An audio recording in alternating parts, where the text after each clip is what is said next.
KAM, we are back, and the campaign trail takes us to the war zone. The war zone. You were part of a West Coast group called the War Zone. Correction. I was part of a West Coast super group called the War Zone.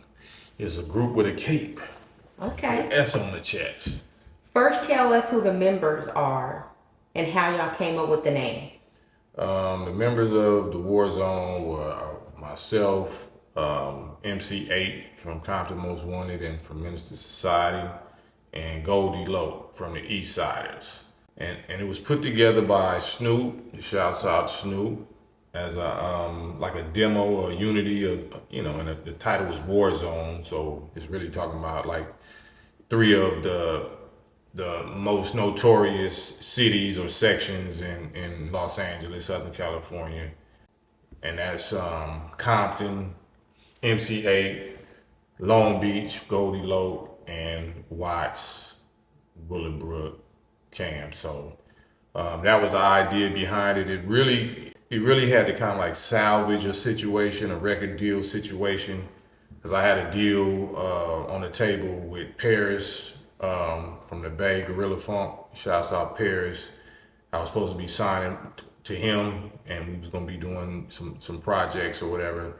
But at the time, Snoop I think he was working on, he had just got a deal with Koch or somewhere, and he was working on some new stuff. So he asked me, I showed him the deal that I had on the table with Paris, and he's like, I told this story before. He's like, no disrespect to bro, but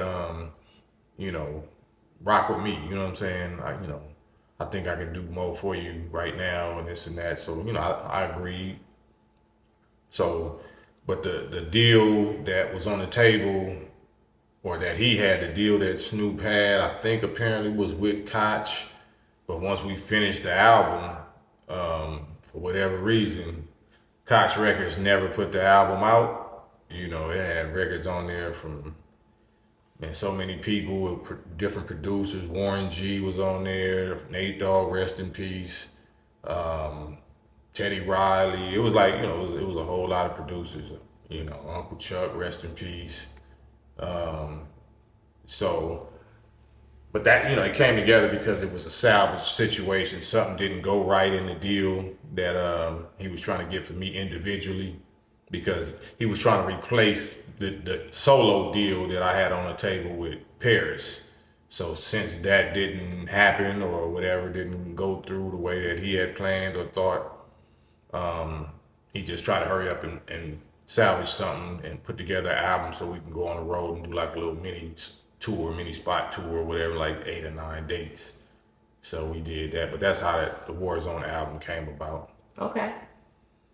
So did y'all complete the project? Yeah, we completed it. And like I said, shouts out to all the young producers that was there at the time. Terrence Martin, Problem was there in the studio a lot. Damani, Bad Luck, Superfly. It was a lot of people that was there, every day. It was just a good bonding little time, but the business didn't go the way that it was supposed to go in the end. So. Okay. So was the chemistry in the studio a cool vibe from the beginning? Yeah. Or did it take some time for you guys to come together and just vibe? Nah, it was all cool. Always cool from the beginning, because everybody's like you're playing with, LeBron, Kobe, Shaq, Jordan or whatever, people that's already franchise players or stars on their own team. So you just excited to see what type of chemistry and what type of, stuff you could put together, what kind of plays, and what you inspire each other to do. I knew my, image and my content was different, because I wasn't pushing the gangbang thing. I wasn't pushing the pimp thing. I wasn't pushing, a lot of different stuff, drinking or smoking. So they appreciated that because they knew that was going to be a balance. You know what I'm saying? So they would balance me for what I wasn't able to say, or what wasn't my image, and I balanced them for what wasn't their image. Oh, okay. So it was a good little chemistry. Yeah, that's definitely balanced. Mm-hmm.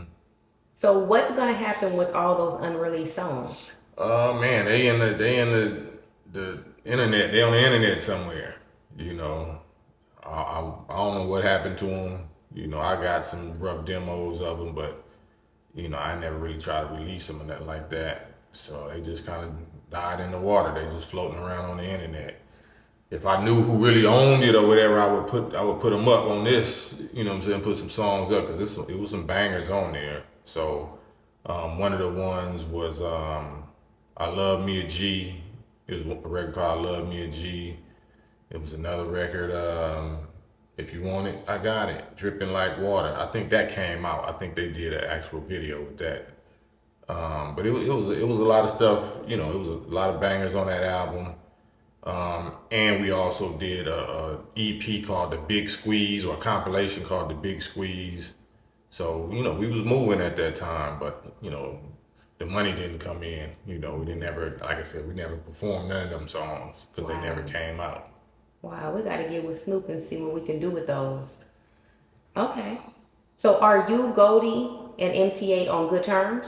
Yeah, I'm on good terms with everybody, even if they not on good terms with me. I'm on good terms with everybody.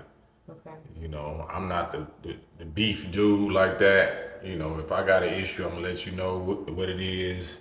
And, you know, like I say, I stand on principles. You know, we anti-groupies, so I'm an anti-scrotum rider, anti-groupie, anti-yes man, you know. So whatever issue I have, you know, I'm gonna stand on it. Don't mean like, you know, we enemies and we can't resolve whatever. You can resolve anything with me. But yeah, as far as that, to answer that question, no, we always been solid from day one and solid right now. Matter of fact, MC8 was in the Legends in My Section video, right? Yeah, that's right. Legend in My Section video, the first single that me and Battle Cat put out off of our new album was Legend in My Section, and it's featuring Chill from Compton's Most Wanted. So of course Eiht showed up and got in the video. But you just reminded me that the single that kind of we did leak, and it didn't come out, but we did a little video for it. Shouts out to Dada, you know what I'm saying, the bakery. It was a song called Damn, right? And that's fire. It's on the internet, y'all can check it out. Damn. And it got the little audio from Tyron Turner from Minister Society, you know, in the background. Damn, I did too much to turn back and too much to go on, something like that. Okay. So it's fire. Y'all check it out. I'll put some links to it in the description. Okay, let's do that. Did you guys have any other rap features on the album? Yeah, we had some features. I don't remember who the features were because, you know, it's already 3 rappers. Right. So you know, each song is gonna be damn near 3 verses anyway. Mm-hmm. So I don't think it was. You know, Snoop, of course, he was on a few of the hooks. Nate Dogg, rest in peace, was on a hook on a record called When I Ain't Around. It's just stuff like that. People that featured on it, which was featured on the hooks. Gosh, it would be great to hear some of those songs. Some of those people are no longer here with us. Yeah. Okay. So last words, Cam. Man, just do your research. You know, it's one of them underground things that never really saw the light of day. It was a big buzz. The WARZONE, myself, Goldie Lope, MC8, produced by Snoop. You know, executive produced, and you know, all the top star West Coast producers was involved. So check that out. Like I said, I'm gonna put a link, you know, or a couple of links where if I can find a little bootleg, somebody got that on YouTube, and y'all can check it out for yourself. But it was banging, and on that note, that's one of the tears of the campaign trail, one of those things that should have happened and didn't. So, and salute to Paris, because I'm gonna come back and we're gonna talk about me and Bro and the work that we did. So until then, campaign trail.